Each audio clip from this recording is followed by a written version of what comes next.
Sometime around the year 2006, I was reading a book about money, and I read something that changed my life forever.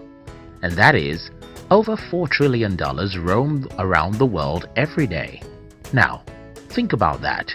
Over $4 trillion exchange hands yesterday. How do I expect this to change your life?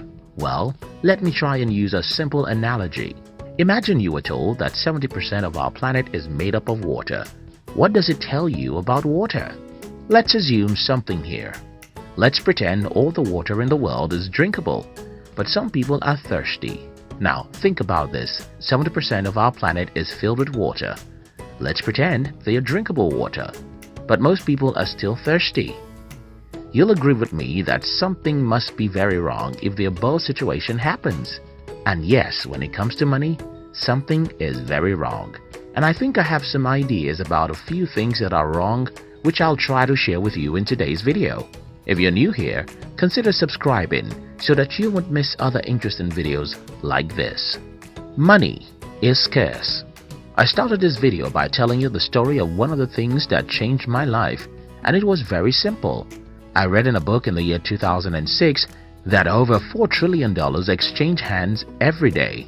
So, what in particular do you think changed my life in this simple fact? Well, for the first time in my life, I had the conviction that money is too much in the world. I mean, if $4 trillion roam around the world every 24 hours, all I need to do was to figure out how a very few percentage of that will be coming to me every day. I don't want to pretend as though this was simple arithmetic, but I need to get you to see this. One of the reasons why most people are poor is because they believe that money is scarce. The one sign that shows that you have a poor person's mindset is if you believe that money is scarce. When growing up in a village, I was always afraid of asking my father for money because whenever I asked my father for money, his default answer was, "Where is the money?" My father also usually told me that I called money as though he was harvesting it on the tree. I don't know the environment you grew up in, but I know that most people in the world grew up in an environment where they were made to believe that money is scarce. Our parents told us that money is not harvested on the tree, that money is not water, and that money is essentially difficult to make. My father told me that I am too loose whenever I call money. To him, I opened my mouth too wide and called a ridiculous amount. Now, think about a world where 70% of the planet is water, yet most people are thirsty. That's the perfect analogy for money. Money is too much in the world, yet most people don't have enough of it. The truth is that until you strongly believe that money is too much in the world, you may never have enough of it. So, how can you start believing that money is too much in the world? Remember that $4 trillion roam around the world every day. If you can understand that $4 trillion roam around the world every day, then you can stop having a scarcity mentality. Some people think, you see, the reason why I'm poor is that some evil capitalists have taken all the money. Well, that's the same mindset I'm condemning right now. You see, when you believe the reason why you're poor is that certain individuals have taken all the money, what you're essentially saying is that there are only a few dollars in the world and Bill Gates and other evil capitalists have taken most of it. That's like saying I'm thirsty because certain greedy individuals have taken all the water to themselves. No, nobody is powerful enough to take all the water to himself. Yes, a lot of people are greedy. Yes, a lot of capitalists are greedy. But guess what? $4 trillion roam around the world every 24 hours, and no matter how greedy some people are, there is still a lot of money you can make. A million reasons to be poor. I was born by two poor people who shouldn't have married each other in the first place. My father's genotype is AS, and my mother's genotype is AS2. Unfortunately for me, I happen to be a victim of sickle cell. Growing up in poverty and terrible sickness was just a part of my odd childhood. Added to that was ignorance and superstition in my family. Needless to say, I wasn't able to attend school as often as my mates while growing up. And even when I was healthy enough to be in school, my parents could afford only the free government schools. Looking at myself at age 17, everything that could ever be wrong with anyone's childhood was wrong with mine. I had a million reasons to give up about life and just live an average life, but I have one reason not to do that, And that one reason is it's going to be my pain and regret if I fail in life. Here's the thing.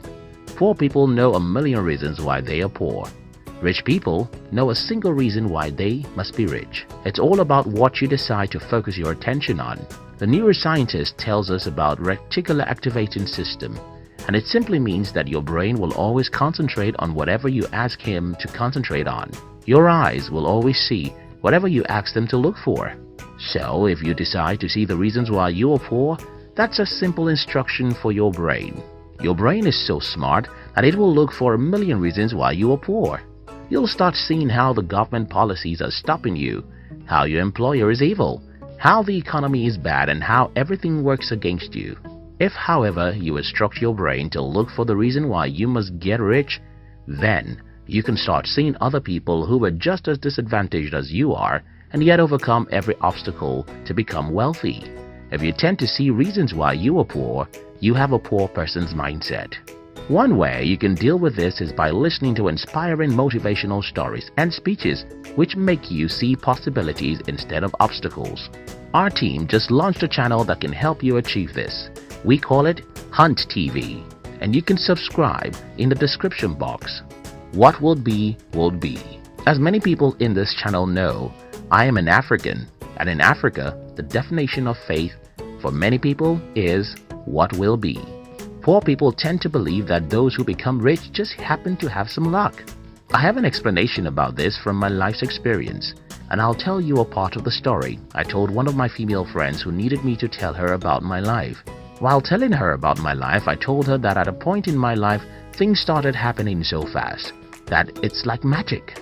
I mean, everything I touched became money, and that was a bit of luck.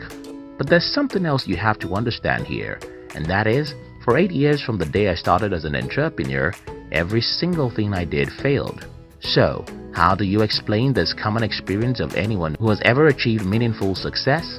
I think I have one idea, and that is, luck follows courage and commitment. If you think that those who became rich just happened to be in the right place at the right time, you have a poor person's mindset, because behind the luck that everyone sees are thousands of hours of faith, commitment, and courage.